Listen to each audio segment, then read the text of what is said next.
Hi there. Kind of wondering if this light is better or this light's better. Maybe both. But for now, we'll put me in the dark there for a second. Hey there, Amy. Welcome. Welcome. Hey there, Chris. Welcome to the Couch Cinema. I am Aaron, and yeah. Let there be light. I'm sick. Either way. So, for those that are wondering where I've been Friday and Saturday and most of today, I've been in bed watching movies. Hey there, Ice. Because I've been feeling like crap. Hey Dave. Both me and my better half are feeling pretty sucky right now. Hey there, Jason. But the thing is, you can't let that stop you. You have to be able to, come on in. Hey, Danuch, welcome, man. And kind of just do your thing, right? So today is the last day for the Arrow sale. And in my opinion, one of the best sales of the year so far. Let's mute this here so I'm not kind of not hearing myself. I'm kind of wondering why your message... Oh, there they are. They are coming up here. So as you can see, I've gone back today to doing this via Streamlabs. So movies are my go-to as well. Hey there, Ringo. So what do I watch when I'm sick? Well, I watch a lot of stuff. But hey there, Carrie. I tend to watch movies that really do make me feel better. And that recently are movies that I like to watch, not just for... You would think when I'm sick, I'd want to watch movies for the just for the fun purposes of it. But it gets me wanting to watch certain things even more. It makes me more analytical. I am weird that way. So I watched Network, Sidney Lumet, Pat Chasky. I watched Jules Dawson's Thief's Highway, starring Richard Conte and Lee J. Cobb. I've been literally watching and rewatching a lot of my Arrow Academy stuff. Yeah, Carrie, unfortunately, I'm feeling a little bit out of it. But we soldier on.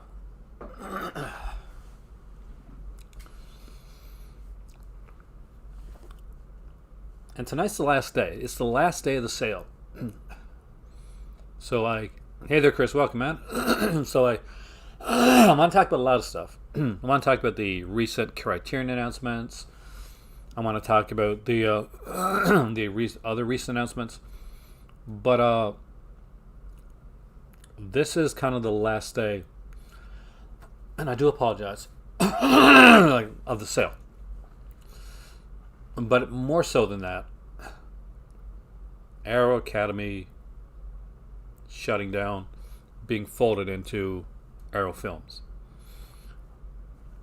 A lot of people think that maybe the reason for this is because Zavvi bought Arrow, and they're kind of trimming the fat, as in putting everything under one logo, and just putting the stuff in there. Now, that being said, we don't know if many of the Arrow Academy films are going to be transferred over once they sell out, or if it's going to go much in the way of some of the other stuff, like the Mary Bavin stuff did, where it just became a non-entity, and any other future releases were done to kind of fancy releases, or just kind of the Arrow thing on them. I love Police Are Buttering in the Dark. It's such a weird film, Dave. Hey there, Antoine. Super Hit. Well, I promised you, Chris, I would do it. I hopefully I kept more. For those that didn't watch the Super video, by the way, I did something really different I got to go to work. Here's the thing, Carrie. I work in a job where you get paid. You know, I don't have like a contract. I get paid by the hour. So if I miss time, that's money that comes out of a modest paycheck, and I can't afford to be sick.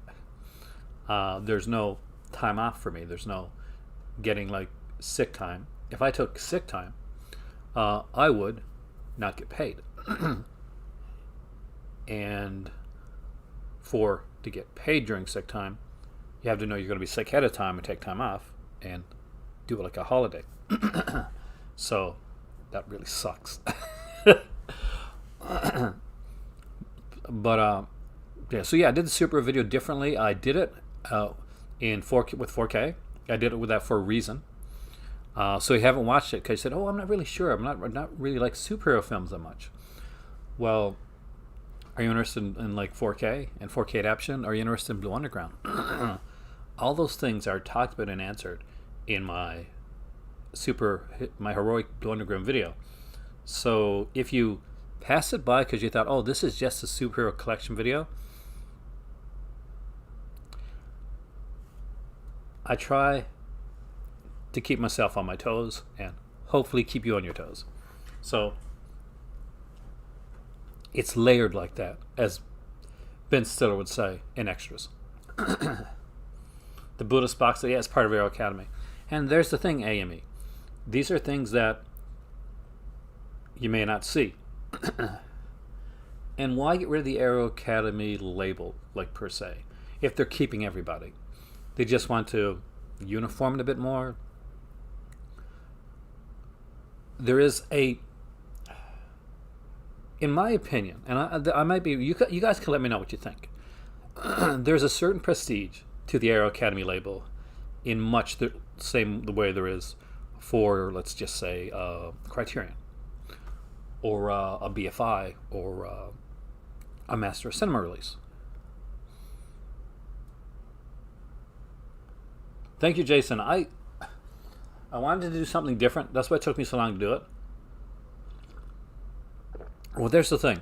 Aero is good at releasing these obscure things, whether they be like your run-of-the-mill, like your exploitation stuff, or they're going to be your more upper scale stuff.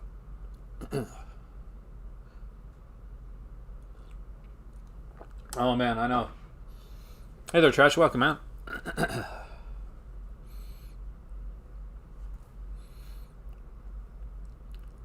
So, but the thing is, and this is the thing that worries me. So, they're worried if the obvious reason would be Aero Academy doesn't sell as well as, like, say, other titles. Like, say, maybe, for instance, Aero Academy is not selling as well as Scared Stiff, or Aero Academy is not doing as well as their latest Jose Larraz film. Understandable because of the market that we have right now. And but taking away the Aero Academy label and just saying, don't worry, it might be gone away, but we're still doing Aero Academy stuff. We're just doing it under the regular Aero name. But if the Aero Academy style of film isn't selling as well, do you really think, like in my opinion, like you guys let me know what you think, do you really think that they're actually going to go? And I'm going to be talking a lot of other stuff, Trash. So if you like Aero, you're in a good spot. If you like Criterion, you're in a good spot as well. We're going to talk about a lot of stuff. Thanks, Cinematic. That they're going to keep doing stuff like AME mentioned. We get an obscure Japanese director. Obviously, that's not always going to sell as well as other titles, but it's important films to preserve, important things to have in your whether you have in your collection because it's something that you're interested in, or you're just interested in film in general. Hey there, Dustin. Welcome, man. Thank you so much again. By the way, I've been sick, so I had planned to make a video earlier. Thanks to Dustin, I actually have some other Aero titles coming. Aside from my meager order, because Dustin contacted me, and I was extremely grateful. And you didn't know it at the time, Dustin, but I was extremely sick as well.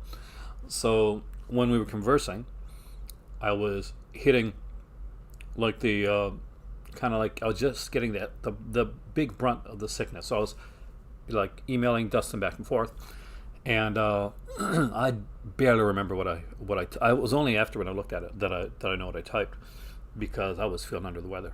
But hey man, hey there Kubrick, and hopefully I didn't come across kind of muddled, because sometimes I do when I'm not feeling well. I guess I gotta do the thing, don't I? It's the curse of all us YouTubers. It's time to do that thing. Hi there, welcome to the Color Cinema. My name is Aaron. Right down there below, you see this amazing thumbs up button, which makes you feel happier when you press it. It's just the thing that makes you feel happy. And there's a thumbs down button. That's what the jerks use. Just so you know. One of these days, I'm gonna find you guys, hit the thumbs down button, and we're gonna meet in the dark alley. That's it. Did they ship it? Oh, wow. But there is a donation link down below. If you feel that you want to donate to the channel, it would be muchly appreciated.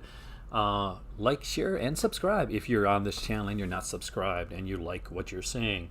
If you don't like what you're seeing, I'm going to take something from Mad Dog, who does a lot of really good videos, and I'm going to say, why are you still here then? But we are going to look at the sale tonight. I'm going to go into it. We're going to dive into that. We're going to look at Criterion's announcements. We're going to talk about those. I think there's more announcements that came out. I'm just trying to remember what they are. I actually did a thing today, because I was up downstairs. I just came down making some tea. I just finished network, and I watched the City Limit documentary on there, the director's one. And hey there, Matt. Welcome, man. There you go. Thumbs up always increases the happiness. I'll find you, Kubrick. So I looked at my ordering, and what I did was I brought up every company that I ordered from, all the boutique labels, and I wanted to know, one, which one got my dollar the most. Two, who I'd made the most orders from. 3, who I made the largest order from. So, have you ever done this? Ever look back at your stuff? Like, you got accounts everywhere, right? Blood Rage is 110% worth getting to Nooch, man. It is so fun. It is insane, and it's got some great special features, but you'll love it, man. It's insanely fun. I totally recommend Blood Rage. It'll become like a Thanksgiving classic for you. Then we hit the like button, and Angel gets his wings, or Devil gets his horns, whichever way you want to go with it. So what I did is I looked at all my accounts, and this is what I found out. The largest order that I ever made was from Vinegar Syndrome. If you've been around for a while, you probably saw me unboxing it. It was a huge box around like 25, 27, something like that.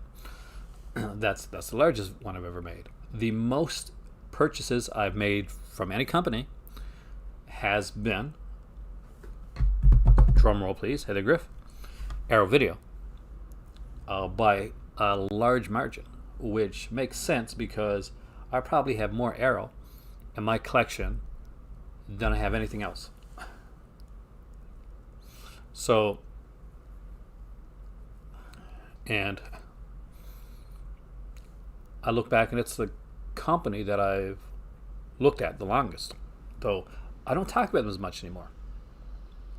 And I haven't really done an Arrow sale since 2019. So this is my first time in 2 years I'm doing an Arrow sale.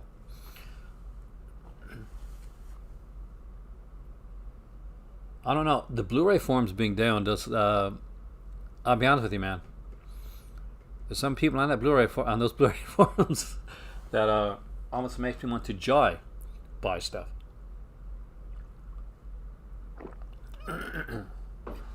I got to get into, I got my Bergman set. I'm was saving it for Morocco, which is supposed to be this year, but I plan on watching it in the near future. But I want to check something here before I go into this, because I'm going to bring up the Criterion list. I'm going to bring up the Arrow sale. We're going to look at it all here.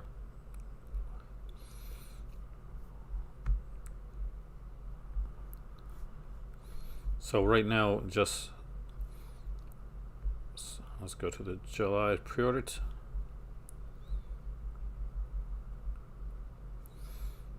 All right. Hey Matt, tonight we're looking at Criterion's announcements.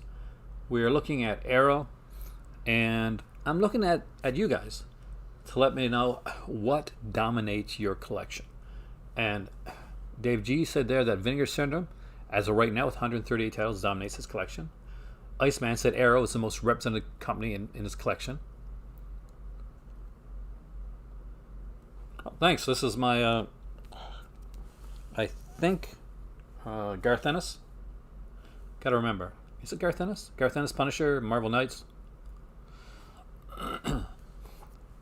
Indicator announcements. Did I miss the indicator announcements as well? I've been out for a bit, guys. That's the thing. So, what I'm doing right now before I put them up, so we're going to look at them all, don't worry. We're going to look at all the announcements, and we're going to have some fun with it. Yeah, there's 4 for indicator. So, as always, before I get into the Arrow stuff, before I look at the Arrow sale, we'll do that afterwards. Thank you, Mike. Do you want to look at... Oh, I should also let you know, if you are a part of the of my Patreon, which is the Live Movie Club, the Crimson Cult guys, then next month is May. I will be doing a bunch of live videos, private live videos, on my Patreon, and we're going to be focusing on the upcoming Vinegar Syndrome sale. Why am I doing so many why am I doing I'll be doing some on my regular channel, but why am I doing more uncut ones on the Patreon? Because it's Vinegar Syndrome, and there's certain things I can talk about more openly on a private video as opposed to what I can here on the regular channel. Toss up between Shout Factory and Arrow.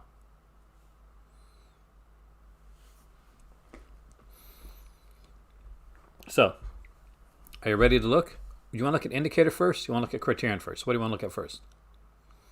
Because I am going to give that to you right now. And I want to thank Cinematic Collector for the donation. Buy some ice cream and watch cartoons. I will probably do that, actually.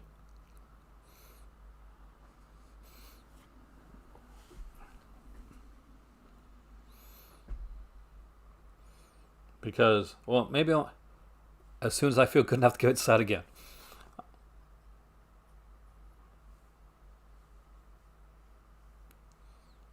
So you want to look at Criterion or Indicator first? Somebody says Criterion. Okay, we want to look at Criterion. Okay, that's different. I actually had it on Indicator because I thought you guys were going to say the other thing. Toys Are Not for Children is definitely a different type of film. It's not going to be for everybody. That is certain. Agfa titles are pretty cool, actually. Are you ready? So, here we go. So, it looks like right here on the Criterion, we'll go through all 5 of them because there were 5 announced. First off is the classic Bringing Up Baby with Katharine Hepburn and Cary Grant. So this is, of course, hey there, Cobra. It's a screwball comedy. And I love the screwball comedy style. It's a Howard Hawks film. We got on here a new 4K digital transfer of the film, but on Blu-ray. Still no 4Ks from Criterion. Audio commentary from 2005 with Peter Bogdanovich. New video essay on actor Cary Grant. New interview about cinematographer Russell Meddy. New interview with film scholar Craig Barron on special effects pioneer Lynn Wood Dunn.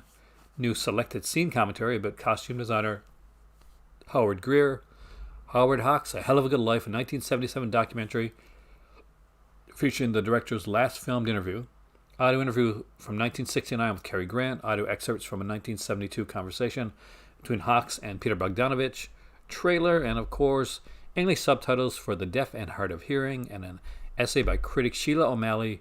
And for the Blu-ray, the 1937 short story by Hagar Wilde, on which the film is based. Hey there, let's get physical. And I actually will talk about how hilarious House Francis afterwards, by the way.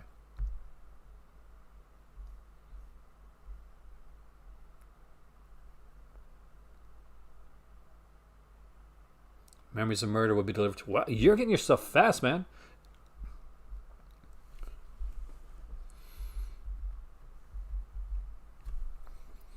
And next up, we got one that has been wanted for a while. It's another Tarkovsky. And if you've seen like any other Tarkovsky stuff, you kind of know what you're getting into here. And this one here is Mirror. So I'm going to be bluntly honest here, and I'm going to tell you, I have not seen Mirror. So I am behind on my Tarkovsky. I wish I could give you all kinds of like floral speech about the film, but I have not. It is a blind spot, which is exciting for me because I love blind spot, and I do like Tarkovsky. So this is one that I will get down the road. I don't think this will be a day one buy, but this is a sale buy for me. And we get Andrea Tarkovsky. Well, I'm not going to get words out tonight. His Cinema Player 2019 documentary about the director by his son. The Dream, the Mirror, a new documentary by Louis Milan and Sean Martin. New interview with composer Islands Giorgio Reberg, a 2007 documentary about the cinematographer. Archival interview with Tarkovsky and screenwriter Alexander Micharn. Essay as well, and new cover design, new English subtitle transfer. Yeah, people seem to be really excited about this one. Myself, now we get into the stuff that I'm kind of into. Because, I'm not going to lie to you guys. This one here, I'm interested in. So, deep cover. Actually, I dig this film. Actor-director Bill Duke, of course, he was in, most people are going to know from Predator, because he's one of the guys in Predator. Stars, of course, as you can tell right there. There's no mistaking that guy. That is Lawrence Fishburne. Hanna-Barbera. They just came back trash, actually. We got Jeff Goldblum as a dangerously ambitious cocaine trafficker. How can you not want to see that? We got a new video interview with director Bill Duke. A new conversation between film scholars about deep cover within both the black film boom of the early 1990s and noir genre. New conversation between scholars as well. Panel discussion from 2018 featuring Duke and Fishburne, moderated by film critic Elvis Mitchell. Trailer. This is a bigger buy for me. I actually really like this film, and I'm a huge fan of Fishburne's. So I'm super big on this one here. This one I do know, as I do this one as well. Next up is Working Girls. Now, Working Girls it's not a documentary. It's not a sexploitation film. That's right. It wasn't Commando. It is a film by Lizzie Borden, who is a feminist film director. So this is a part of the whole feminist cinema wave that kind of came around in that time period. And this one I've seen actually a few times. I actually like that. So idle commentary from Lizzie Borden here. A new conversation between Borden and Bette Gordon. A new conversation with actors Louise Smith and Amanda Goodwin. Producer, first director as well. New conversation with sex workers. English subtitles. An essay by Syl Meyer. Excerpts from a 1987 interview with Borden.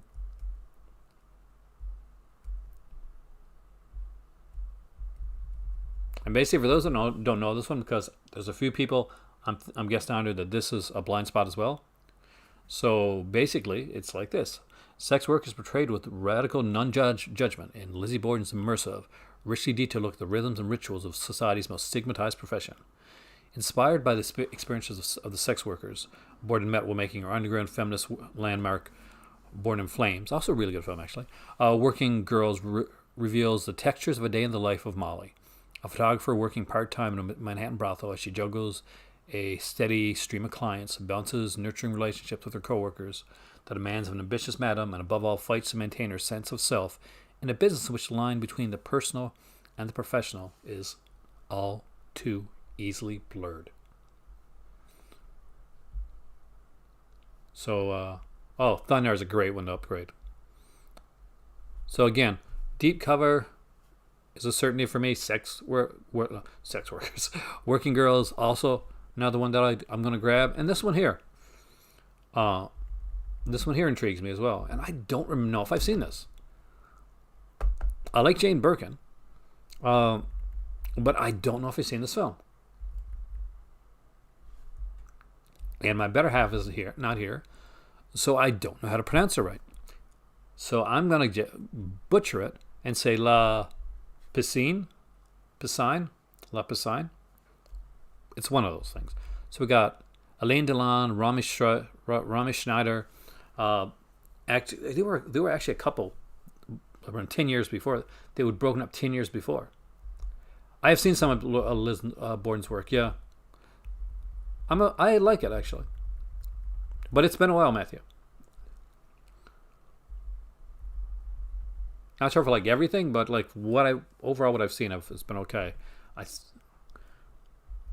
So is this the swimming pool? So the swimming pool, First Love Never Dies, the English language version of the film. 50 years later, 2019 documentary featuring actors Alain Delon and Jane Birkin, screenwriter Jean-Claude. Okay, I'm not gonna butcher these names. New interview with the scholar, archival footage, alternate ending. So lots of cool stuff. And I love this cover. It's a very like kind of like erotic, sexy, kind of passionate cover, but it's odd. Is it really Piscine? Okay, you're not messing with me, are you? Piscine. Okay, we'll go with that. La Piscine.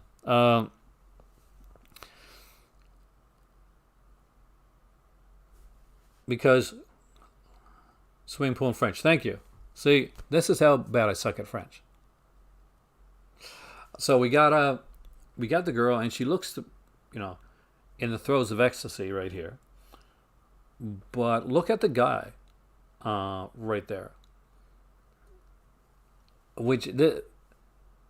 Very intriguing in the way this is done, because they don't look to be on the same page. And that's the first thing that I noticed about this one. That stood out to me. And it makes me want to see this film and figure out how, and hopefully it does, this picture works well with this, because they're not like, it's not like we see both of them and like kind of, it doesn't though, like that's the thing. It half looks like romance. The other half really doesn't. I remember now. Because look at it. Like, on her side of it, we see the romantic. But on his side of it, it looks like something's kind of caught his eye. That's not good. That's not a happy thing.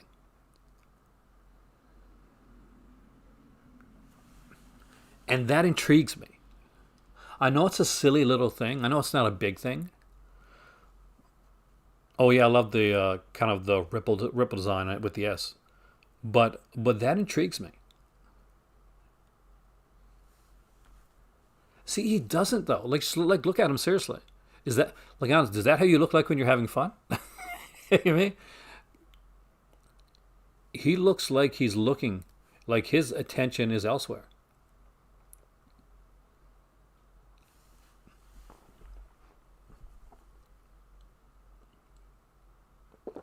It's unusual.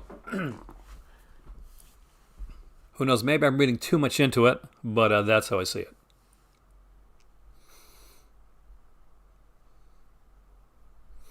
All right, so that's the 5 titles from there. So I'm guessing you guys, a lot of people are going to get Tarkovsky's Mirror right away.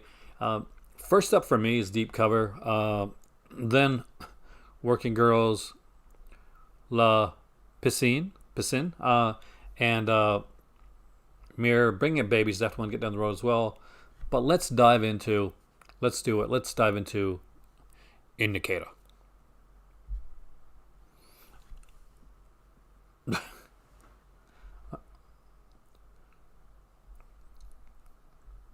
So we got 4 titles, no box sets, thank God, this time around, because let's be honest, guys, it's collecting and getting pretty pricey. All right, so first off, we have Invincible with Tim Roth. I actually really love this cover, by the way. And this is a 2001 film by Werner Herzog, and I don't think I've seen this one.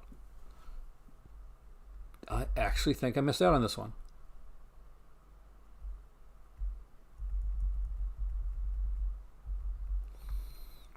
So it'll be interesting to see. So we got an audio commentary with the director here in German with optional newly translated English subtitles. New interview with the director of photography, Peter Zitzlinger. We got UK theatrical trailer, German theatrical trailer, US theatrical trailer, image gallery, new and improved English subtitles, newly translated English subtitles for the Italian soundtrack, limited edition exclusive booklet with a new essay by Jason Wood, limited to 3,000 copies. Your order. Last House on the Left, a really good. Bloodthirsty Trilogy is incredible, man. I hope you like that, Danush, because I really love that one. Blood Rage, yes, and The Mutilator. Every single one of those are excellent titles. Next up, we get a movie that bombed at the box office, and it is Elaine May's Ishtar with Dustin Hoffman, Warren Beatty, and Isabelle Adjani. And I'll be honest, I really was not a fan of this film when it came out. I actually saw this in theater. And I will be bluntly honest, it was not one of my better theater experiences. I think the popcorn was good. I know. Dustin just mentioned he's got his Memories of Murder coming, actually. You guys are so ahead of me with this stuff nowadays. So we got an audio commentary here with Dean Brandom and Alexandra Heller Nicholas. I really love her on commentary. So that's going to be excellent. We got 2 cuts of this one. Theatrical cut is 107 minutes long. The director's cut is actually 2 minutes shorter. Elaine May and Mike Nichols in conversation. New interview with songwriter Paul Williams. New appreciation of the actor, comedian, and filmmaker Richard. Really, the guy from IT Crowd. Okay. Waiting for Ishtar, Jonathan Crombie, and John Mitchell. Maybe I got to rewatch this one. More extras to be announced. 3,000 copies available. Next up, we're doing a comparison ranking of Milligan, Adamson, and... Well, I don't have the Milligan set Cinematic Collector. I'll be bluntly honest with you. Out of all those the box sets that have came out, I can put it to you in complete honesty right now that Milligan I don't have, but I'm not feeling too bad about it. I got some of Milligan's best films.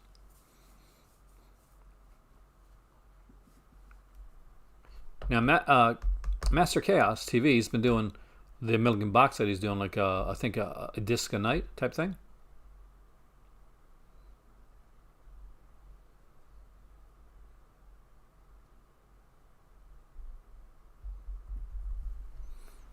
So we got the big fix here with Richard Dreyfuss. I'm a huge Richard Dreyfuss fan. Susan Anspach, Bonnie Bedelia, Jonathan Lithgow.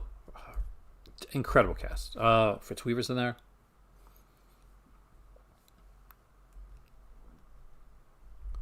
So this is one I've seen like a long time ago, but I honestly don't remember it very well.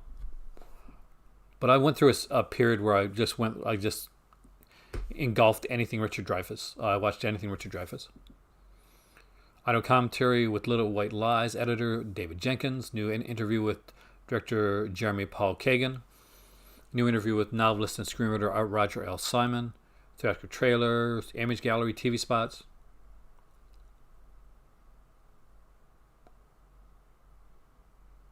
Outside the splurge on Arrow order, I was wondering if you offer a guess which 4 Arrow titles other than Tales of Witness Madness. I'm not sure. £8 each. Well, look, we'll check. See if I can figure it out. Are they all horror titles, Matthew?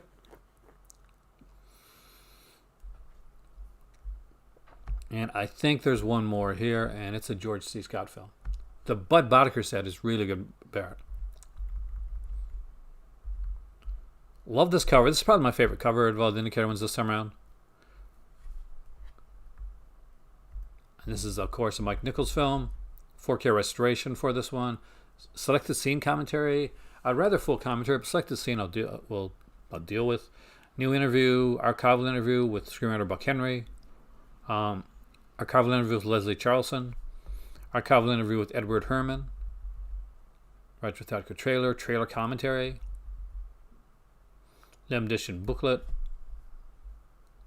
Hey, Danuch, have a great night, man. He seems like he'd be a cool guy. I'm glad he was a cool guy.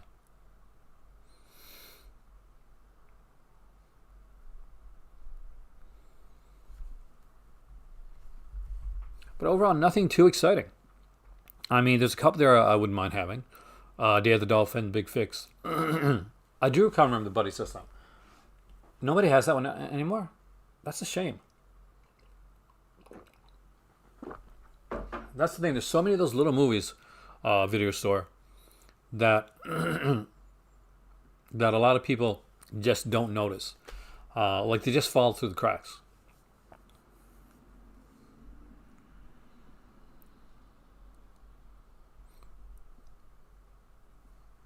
I would like to say thank you to the 22 people that have so far hit the thumbs up.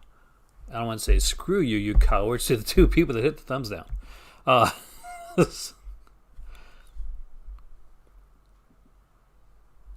I'm sick. It's not the right time to mess with me. Okay. Easter Carnage sale ends on Monday.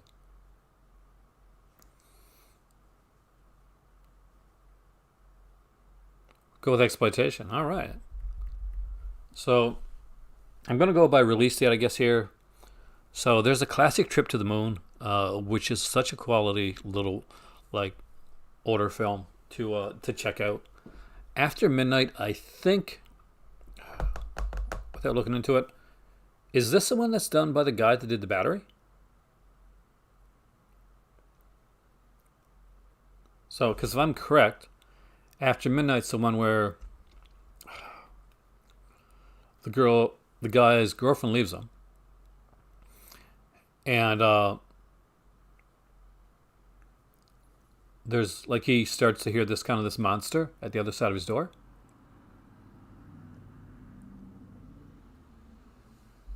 But like people don't believe him. Which one about? The Day of the Dolphin?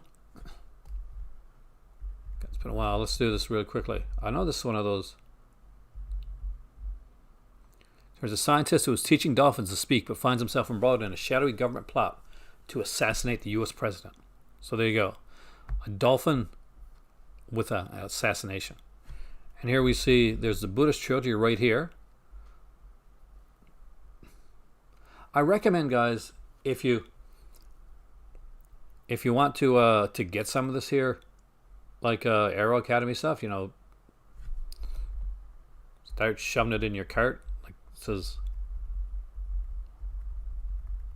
this may be going away. And if it's not selling well, I don't see them like restocking some of this stuff.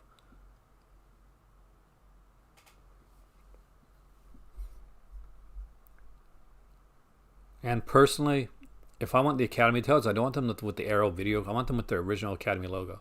I'm a kind of a stickler that way.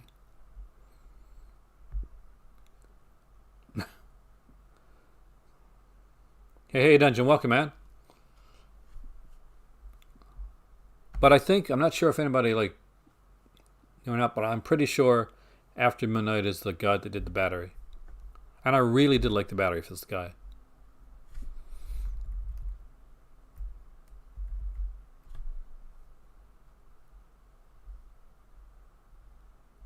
Oh, so the guy did Spring and Endless. Okay.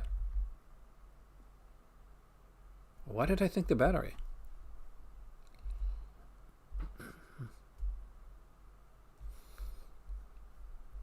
So it isn't perfect. I thought there was a an edition of this put out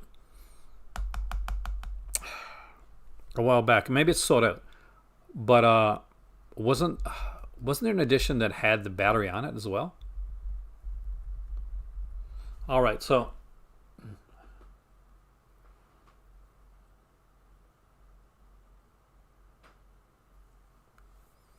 Ronan and Fish come already. Are they already to print? The release came with the Battery originally. Okay, perfect. So I'm not going insane, Matthew. Oh, Dustin, you totally have to watch Demon Wind. It's insane.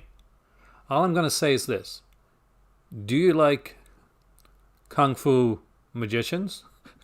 Because that's a Demon Wind type of thing. It's not a Kung Fu film. It's a horror film. And it's different.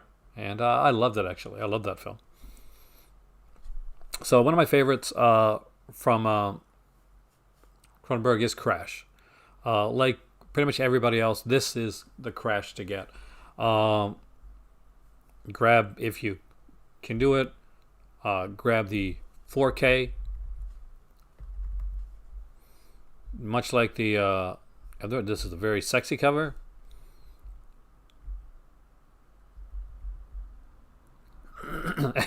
I'm serious, man. They also look for like there's an adult actress that has a very small part but an important part in the film. You know her when you see her. Trust me, you know this adult actress. But you know she's not playing an adult role.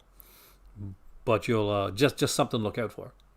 So these here Arrow 4K editions tend to have a ton of features. So let's check out this one here. Holy crap! We got interviews, audio commentary with film scholar Adrian Martin. 2019 Q&A with Cronenberg and Viggo Mortensen at TIFF, which I always want to go to TIFF actually. 1996 Q&A, behind the scenes, Architect of Pain, the Cronenberg Project, video essay, Crash, 18-minute long short film, 2 short films inspired by Ballard and the novel Crash, 2 Cronenberg short films. Oh yeah, this is a really nice, and this is the 4K restoration of the NC-17 print of the film as well. So I highly recommend that.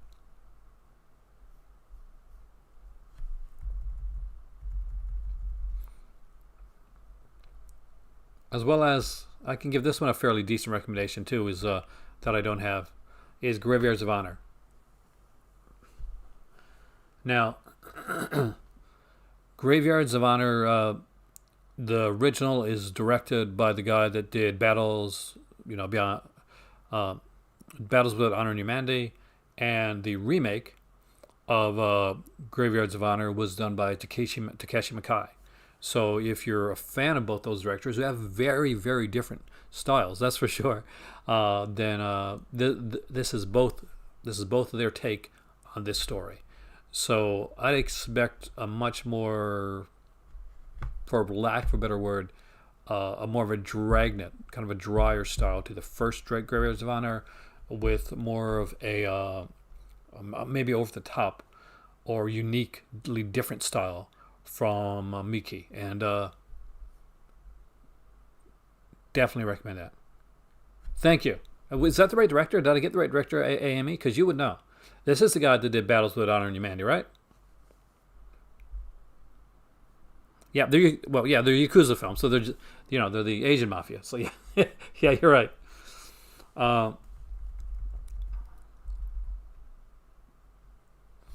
Next up, we have The Game here.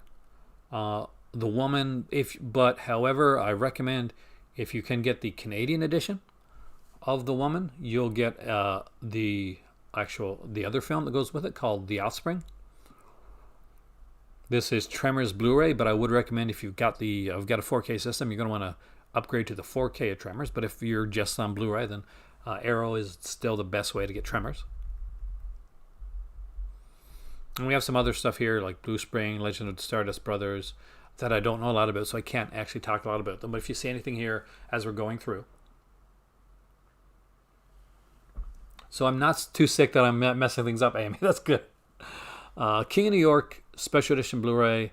I would go for the 4K for this one if you can. If not, then get the Blu-ray. Either way, King of New York is one of those movies that I think is underrated. I think it should be in everybody's collection. Just a really, really good one.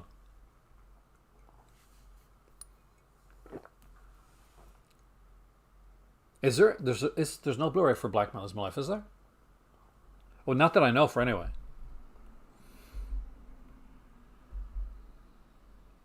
Haven't got to them yet. I know that much because I'm only into the 10 pence.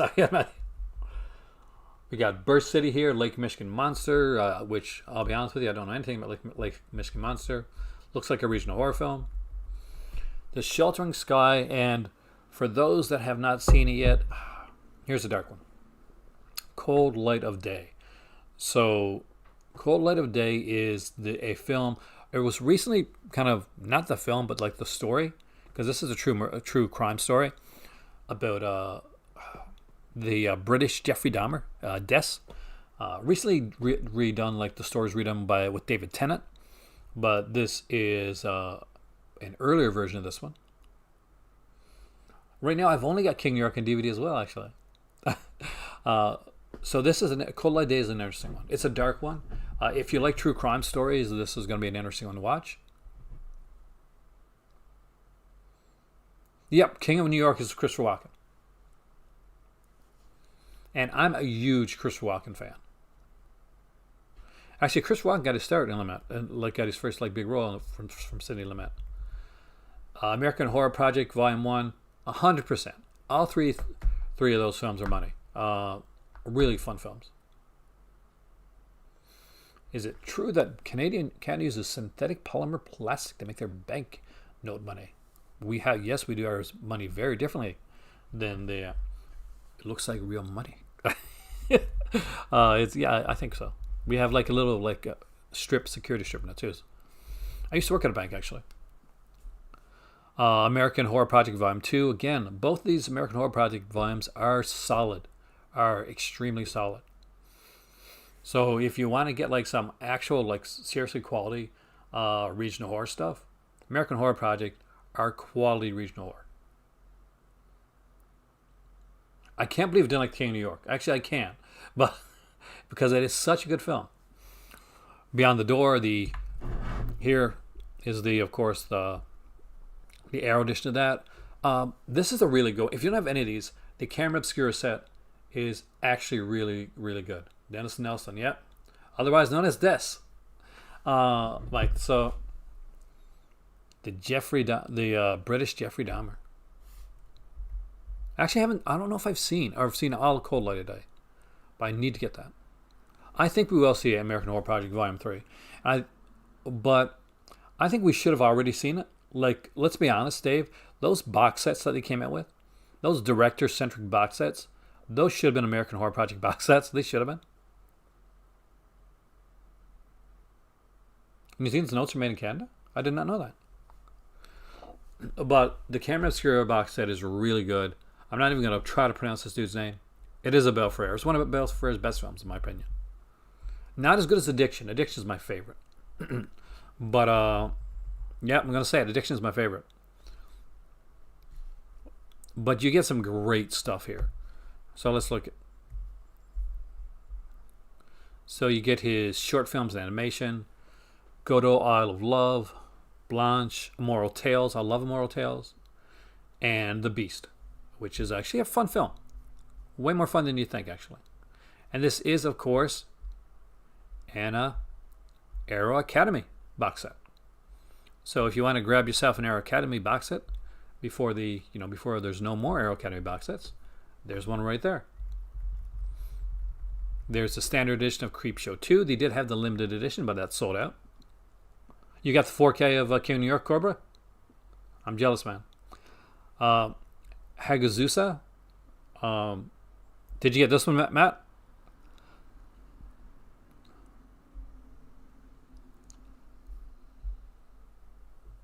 Which I don't remember. I do not remember this one, but I know I've seen this one. Yep, don't remember it. Think I've seen it.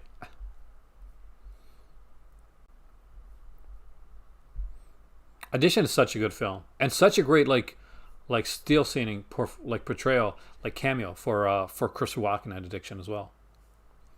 Bad Lieutenant is another great film. Love and Death. Here's the thing: if you're a fan of this guy's films, you're probably going to like this.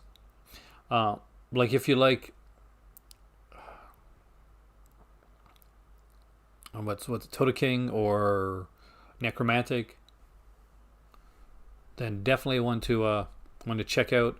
Me, I'm iffy on it. I've got like Necromantic to it, but I got it because it was a special edition, and I got it at a really good price. Better have got it for me. Next up is the Fire Country, and it's a quality. This is a quality film. Here's the thing: we all are, or at least me, guilty of like buying some other stuff that that are fun, that are cheesy, that just stuff we like, stuff we put on to watch.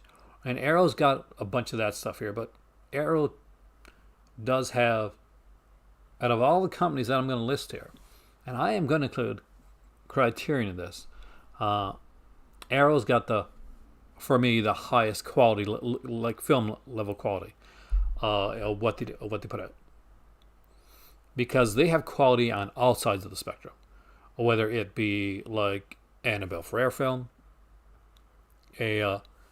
seeing like one of your favorite Asian films like Old Boy, or what's Korean film? Anyway, so one of your favorite films like that, or just something cool and cheesy and schlocky. They really do go the extra mile with it. Herschel and Lewis is different. I mean, like the documentary alone on this one is worth it. The documentary is amazing on this one. Now, one thing to know, if you were going to pick up this one, this is not the huge box set that I have downstairs. This is not the cereal box one. This one is in a standard edition box. Unlike other standard editions, though, it's not done like the like Prisoner Scorpion, and it's not done like House.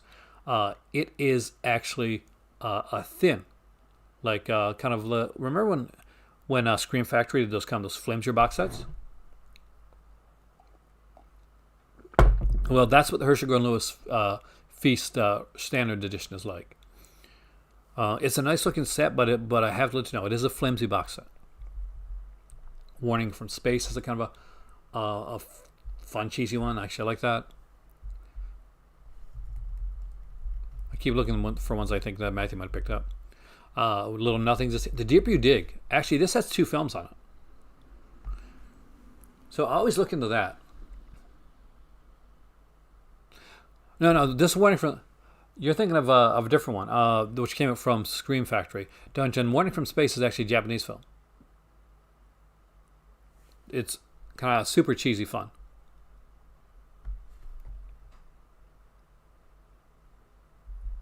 Far Country is an incredible film. But here's The Deeper You Dig.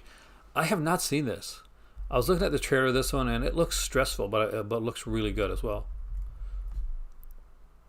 So when it comes with his earlier film, The Hatred, so makes for a compelling double bill of original independent horror. So that is interesting. I was unaware that there was another film there, but looking through it today, I realized that and I was like, damn, maybe I should have picked one of those up. Ivan's Ecstasy. Again, let's check this one out. I love Peter Weller. I love Danny Houston.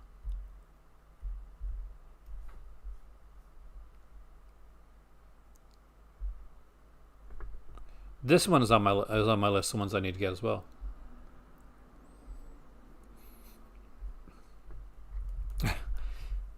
Now, definitely one of the odder films put out by Vinegar Syndrome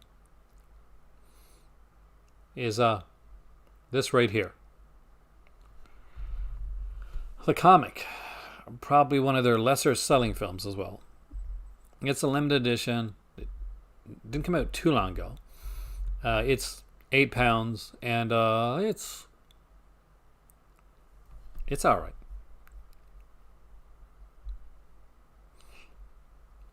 I wouldn't say this is a must grab, but like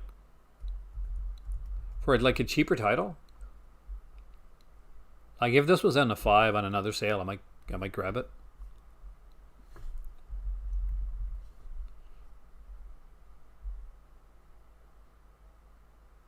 Without warning, thank you. I'm glad I got you guys watching my back tonight, man. Bicycle Thieves, it's a classic, and I think everybody should own Bicycle Thieves. I don't own it actually. I got to get that one. Not tonight, but Black Test Car plus the Black Report, another Yakuza one. Pitch Black, fantastic. If you can get the 4K Pitch Black, I hear this one's really good. Comics is a weird one. Murder, it's strange. I often don't say going blind. But AME, I'd recommend checking out the trailer or something for the comic. It's an odd little film.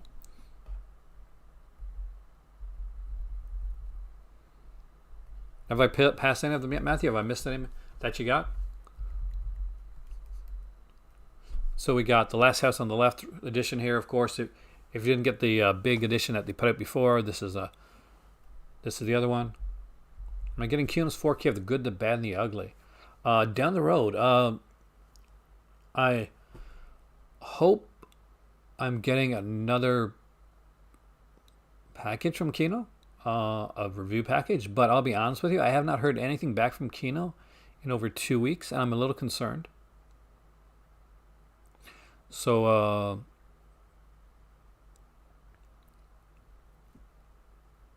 if you've watched my reviews that I did on Kino and the live video that I did, let them know you liked it. That's the best thing I can tell you. Yeah, I wanted to know if I passed any stuff you picked out yet, Matthew. So there's Bloodstone, which is a fun, cheesy little film.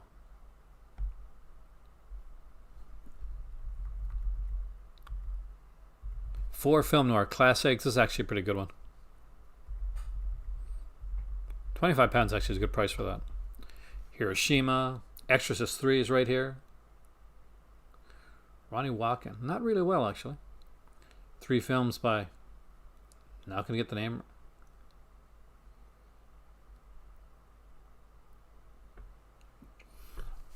Well, the thing to understand is, like, I love HDR. And you don't use HDR a lot, like in a lot of UK releases, like all the time. But a 4K release is more than just the picture. 4K release is sound as well. So the sound on the 4K is going to be just as important as the picture will be, because normally a 4K encode, unless it's done really badly, it's going to be good. It's good to have the HDR, so it makes the colors pop more. That's kind of what you want. You get a wider spectrum. Before a lot, I'm an audiophile too, just to let you guys know. So this is something that Exorcist 3. Oh, come on. You cannot admit Exorcist 3. You cannot, especially if you've ever seen Exorcist 2. Black Rainbow's here. We got Inferno of Torture. Dream Demon. Intriguing. Don't have that one actually. Mad Fox is another one that looks interesting. Merry Christmas, Mr. Lawrence. Love the film, but it really it depresses me a bit, especially now. I don't think I can watch Merry Christmas, Mr. Lawrence now with David after Dave Bowie's passed away.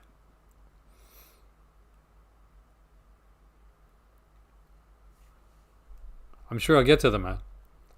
We got Blood Tide here, which has Deborah Shelton, and anything with Deborah Shelton is worth having because Deborah Shelton is gorgeous. I see you. What? Why does it look familiar?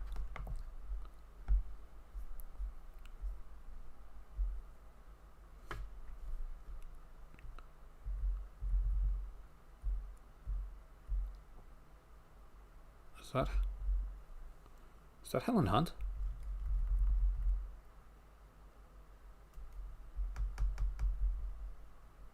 It is Helen Hunt. Okay.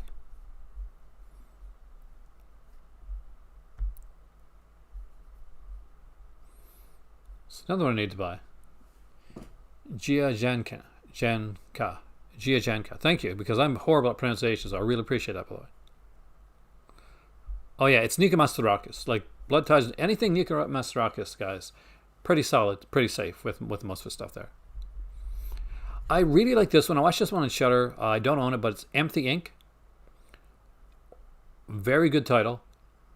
A very different film, very unique, more of a modern film, done in black and white.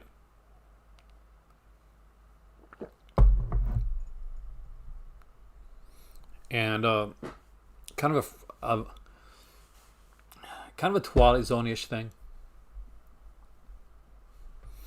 If you don't have the Phantasm set, you really should at least have one Phantasm set, whether it's the Go USA, the one with the ball that I got, or this one right here. Phantasm by Don Coscarelli. And here's the thing. It's people wonder, like, say, well, this is a weird film. It's odd. Like, that doesn't totally make sense. Well, the idea with Phantasm is that you go into this movie knowing that it's that you're watching a film that's using dream logic, that's using nightmare logic. And as much as I love the Nightmare on Elm Street films, and I really do, Phantasm understands how to make it seem like a dream or a nightmare better than Nightmare on Elm Street does. And that's because the stick with, as odd as it seems at times, and as much as it can seem kind of disjointed, or some things can seem out of place, the stick with the aspect of the dream logic of Phantasm. So especially when Don Coscarelli is at the helm of it, and that's important, because it's not always going to make sense. Sometimes you're going to be left wondering about, like, what's real and, like, continuity of it, but that's okay, because that's what Phantasm is really supposed to do.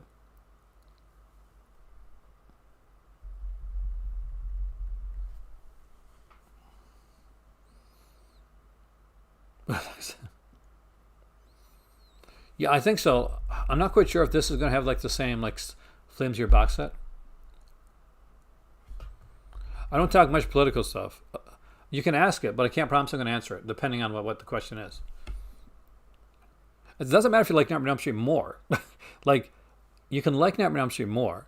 It's just the fact that Phantasm does a better job of using dream logic in a dream world. Well, yeah, I mean, like, actors are people. Of course they should. Like, I'm a person, and I don't talk about politics stuff on here, and this will be like the only thing that I'll say, because I'm not giving any. But yes, they're people, and they're people that are affected by by things. So yes, definitely, anybody should, under the right circumstances.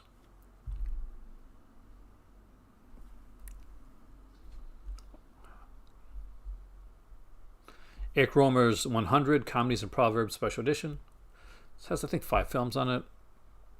If I'm correct, I have Pauline at the Beach from Kino, which is the reason I bypassed this set right now. But it's a gorgeous looking set. 6 films with 3 cases with reversible artwork. Pauline at the Beach, Full Moon in Paris, The Aviator's Wife, A Good Marriage, My Girlfriend's Boyfriend, and The Green Ray. So kind of cool stuff there.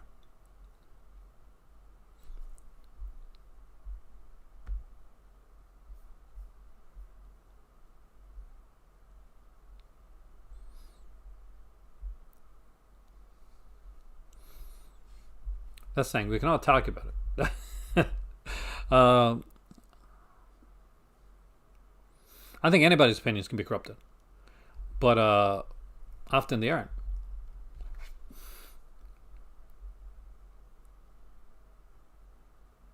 Exactly. That's why I can answer the question, what do I think, but not go into actual politics itself.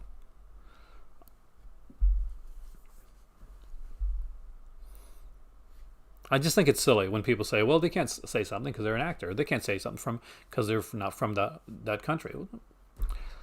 Everything's global now, man. People can say whatever they want to. Family Values, the three films.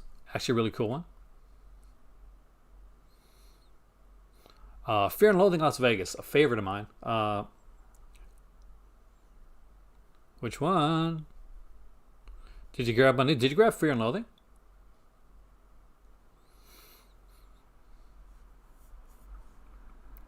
Not a problem.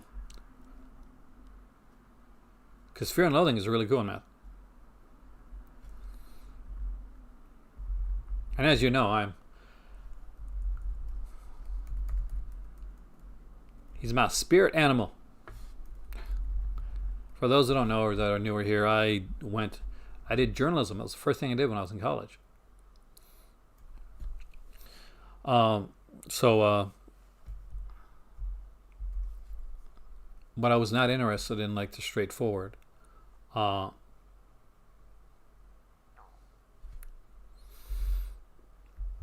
Style of journalism, and I really kind of lean more towards Hunter S. Thompson. So I like that whole Gonzo style. Stray Cat Rock is an amazing sale. I do recommend this one.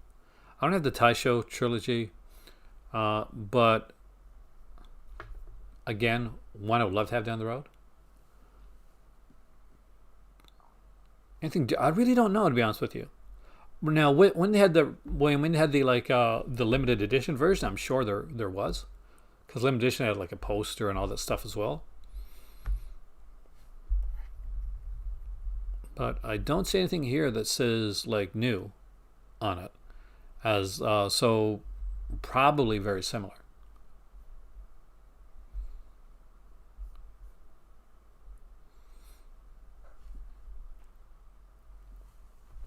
The Hills Have Eyes Part 2.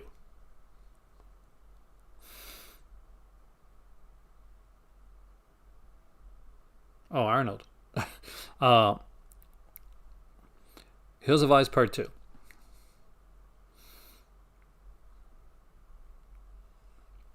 Just a fun little film.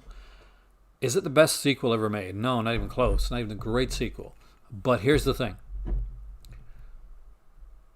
You will remember that a dog has a flashback.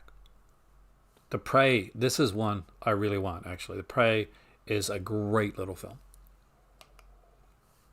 Some people don't like it, but I thought it was fun.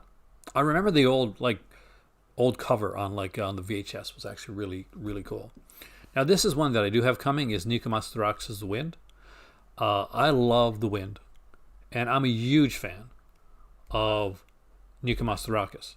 So, and I'm even bigger fan of Wings Hauser.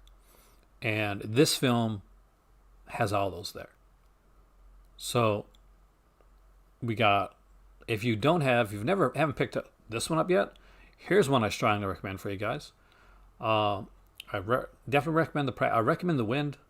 I have this one coming myself. This is one of the ones that I was able to order, and it was the first thing that I put into my cart because it's one of my favorite Nico Mastorakis films.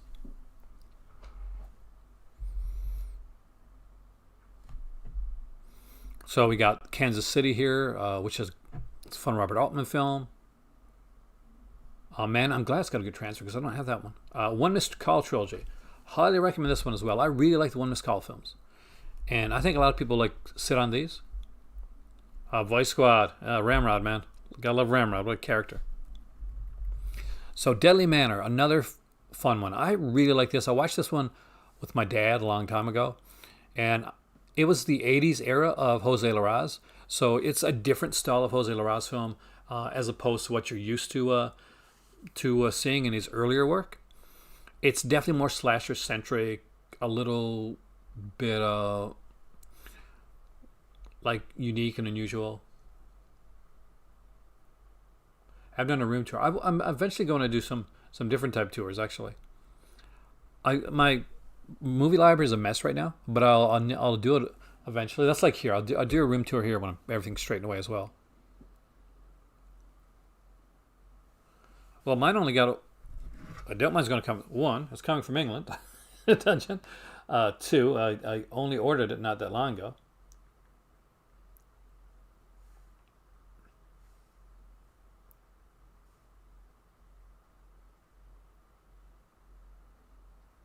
It was shipped out on April the 15th, so no, I do not expect to have it yet.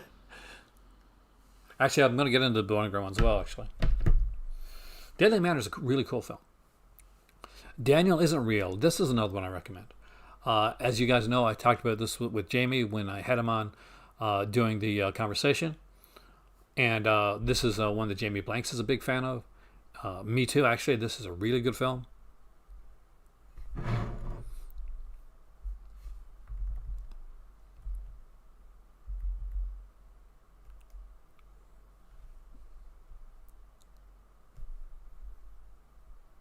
Mine was dispatched on the 15th. I'm not quite sure what day from Dustin. I think Dustin said what he sent me got dispatched as well, but they tend to take a while to get here. But my last order from Arrow came actually pretty quickly, though I think I chose like quicker shipping. Daily Manor's a fun one, Mike. Like don't go in expecting like anything like over like, it's not one where like guess the killer too much type thing, but it's a fun little one, bit of supernatural aspect to it. Interesting characters. Brain Damage, rest in peace Zachary. Brain Damage is a fun title.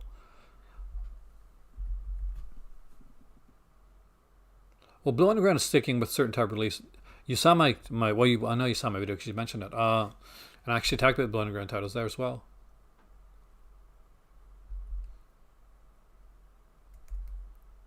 Did you pick normal shipping dungeon? Or did you choose the more pricey shipping?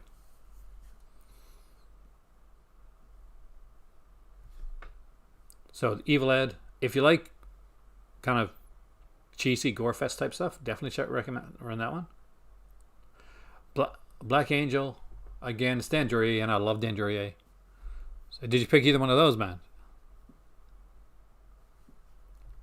It depends where I get it from, Mike. Sometimes I find Indicator and Arrow come really fast. They come faster than Severin does. But I think the quickest stuff I get is usually Arrow and then Vinegar Syndrome. Those are the companies usually come to me quickest. And it always depends on the type of shipping. If you spend a couple dollars extra, and I couldn't this time around because I just didn't have enough money to do it, then it gets here extremely fast. It is a really weird film. That's a weird film. Not for everybody, man. Edge of the Axe is another kind of really good Jose Larraz film. Well, after all the release, then he'll look towards probably, he's probably using this money. Maybe he's already acquired stuff we don't know about yet.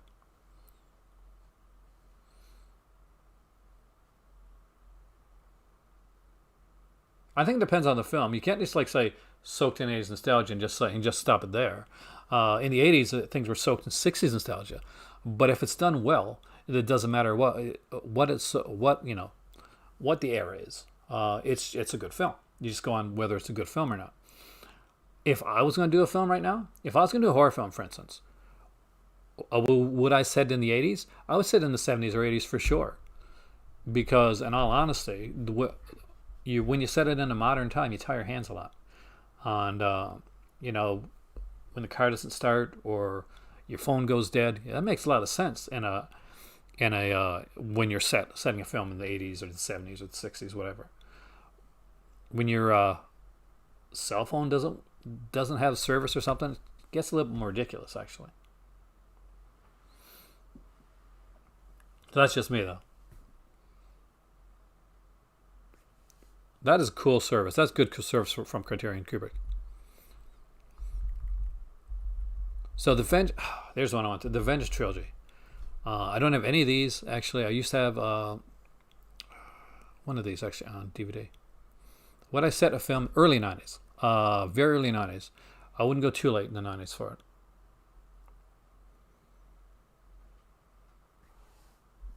I've actually thought about these things. Because obviously if you're me and you're studying film, then obviously there's come times when you've thought about, gee, what would be like if I got my hands and got the ability to make a film. So these are things that have gone through my head lots of times. RoboCop, Director's Cut, great. Their limited edition was really, really good for this one. Hitchhike to Hell I don't have, so I really can't talk on that one too much. Pickup Alley, I got the old DVD of this one. This is actually a good title. I really like this one, Victor Mature. American Werewolf for London, not as good as The Howling, but very good werewolf film. Lady of Vengeance is definitely underappreciated. Female Prisoner Scorpion, another really good one. Favorite of mine from my childhood was A Man of a Thousand Faces, one that I saw with James Cagney. Well, not with James Cagney, he wasn't actually sitting there with me. But remember this James Cagney film. This one and Yankee Doodle Dandy were two of the big James Cagney films. And of course, Angels with Dirty Faces.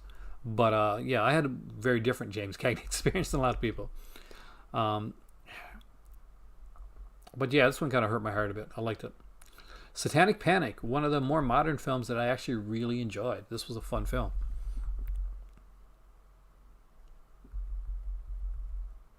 Yeah, 2000. The Millennium Man, 20 years ago. Oh, Female Prisoner Scorpion. I love those too. We've got Six Gothic Tales, Complete Sartana.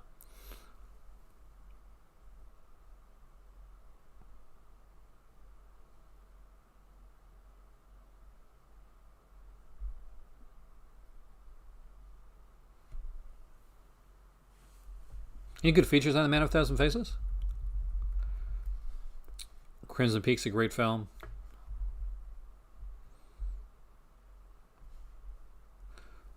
This one is unfortunately out of print. Old Boy Limited Edition 4-disc Blu-ray collection. This was actually out of print before, but it came back in during the sale. But dude, Matthew, I'm 50, man. I'm 50 years old. I don't feel that I look 50. I don't feel that I act 50. But man, I am 50. Old Boy, you can get the special edition 2-disc of that one. There's a really great documentary in second disc. Bells of St. Mary's, classic Bing Crosby. Toys Are Not for Children, a very different film. Hellbound, Hellraiser 2. The Major and the Minor. Here's a film that not quite sure how well this would play today. So basically, if you've never seen The Major and the Minor, it stars Ray Milland and Ginger Rogers. And basically, Ginger Rogers plays, she's an adult, but she pretends to be a little girl. And Ray Milland helps her out, and there's romance and all that types. So it's different. So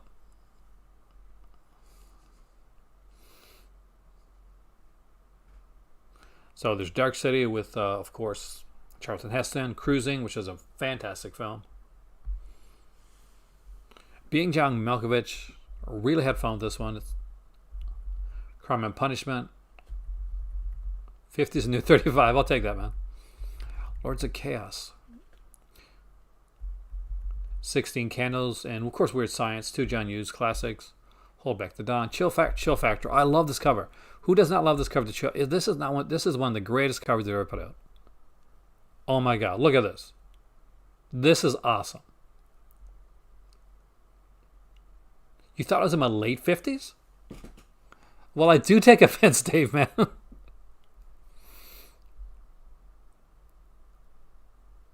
Was it the beard? Do you still think I'm in my late 50s?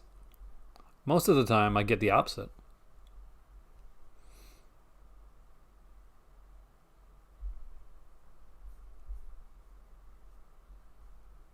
Especially that I'm feeling sick tonight, Dave. Kicking a guy when he's down already.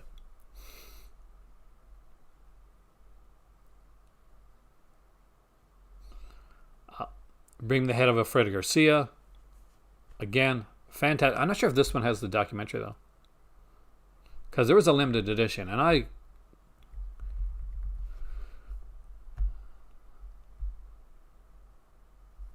Okay, good. It's got a documentary. Sam Peck by Man of Iron. You need that.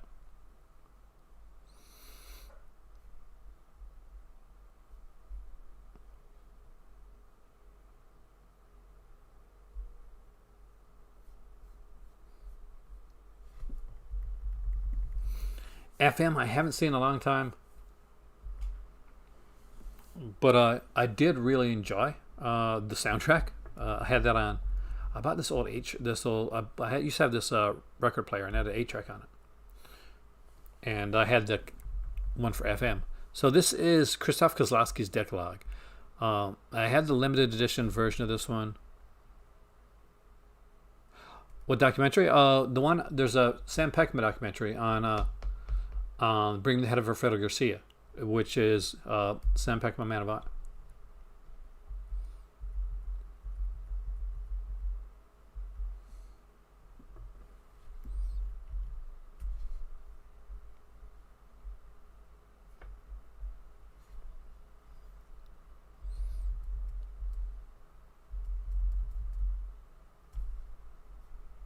Well, I am going to go along the lines of the camera adds age in pounds onto you, because in real life, no, I don't normally get pegged for my age. I usually get pegged younger. But I'm not going to talk about it anymore because you guys are depressing me. Guys, I'm not having a great night already. Just saying.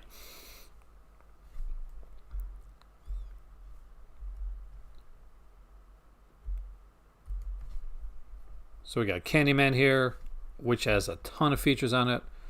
I got the Scream Factory edition of Candyman, and I'd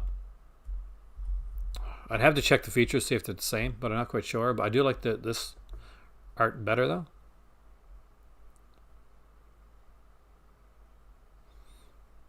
City of the Living Dead, of course, classic Fulci. Double Face. This is one that intrigues me. I don't have Double Face. My dad really likes this one.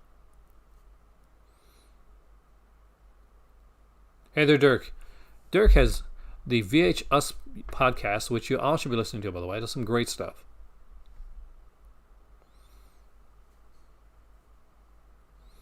There's the House collection, and I think this is one of all 4 of them. And I definitely recommend this.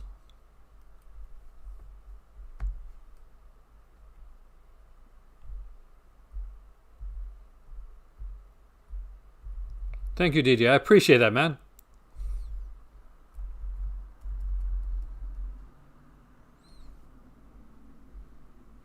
I wouldn't be surprised, actually. Arrow tends to do a better job when it comes to this. Like, look at the version of the Thing video store.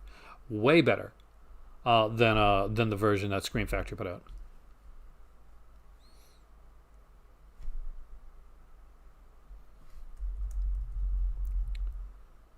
Of course, we got Life Force here with Mathilda May, which is a fantastic film. You get Phantasm on its own if you don't want the rest of the sequels. The Ring collection, again, I actually recommend that one as well. And Waterworld, I like it. So, yeah. DEFCON 4 shot in Halifax. Oh, guys, I'm not feeling the best right now. The Big Clock.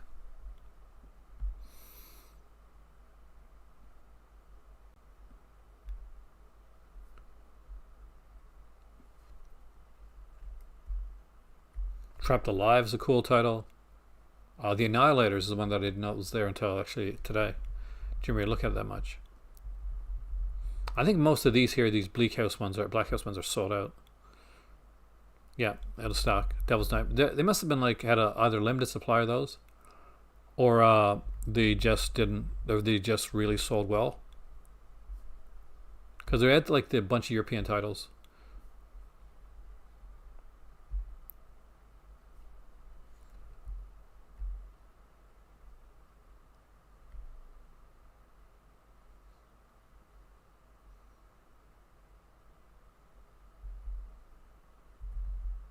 We got stuff like Scared Stiff and Grand Duel. And guys, I'm going to be honest with you.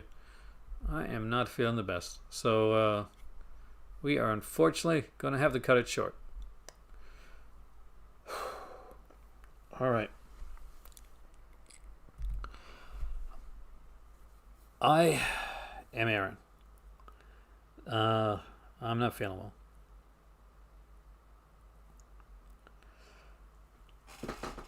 It's been a rough weekend, and it's been a bit of a rough time.